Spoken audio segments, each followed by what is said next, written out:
প্রিয় শিক্ষার্থী, আজকে তোমাদের সপ্তম শ্রেণীর বীজগণিতের সূত্রাবলী থেকে একটি সূত্র আজকে তোমাদের দেখাবো। যে সূত্রটা তোমরা অনেকে অঙ্ক করার সময় গুলিয়ে ফেলো, সেই সূত্রটাই আজকে তোমাদের দেখাবো। সেটা হচ্ছে x plus a into x plus b. এখানে দুইটি রাশি আছে।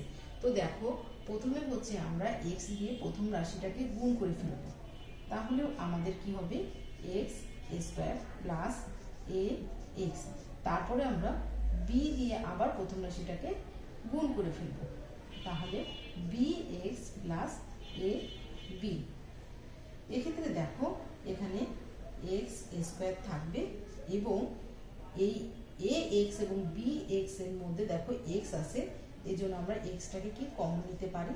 তাহলে এ plus B into plus A B.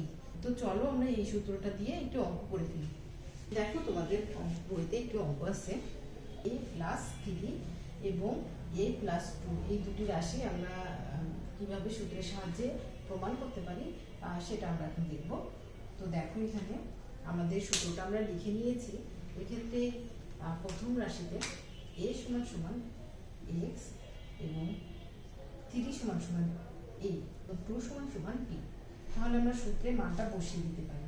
তাহলে এক্স এর মান এখানটায় এ, মান হচ্ছে 3 এবং বির মান হচ্ছে 2, আর এক্স এর মান এখানে হচ্ছে এ, আর এ বির মান হচ্ছে 3 গুণ 2 এর গুণফল। ঠিক আছে, এবার এ স্কোয়ার প্লাস এই দুটোকে যোগ করলে হবে 5 এ প্লাস আর এই দুটোকে গুণ করলে হবে 3 গুণ 6। এটাই হচ্ছে তোমার অ্যান্সার।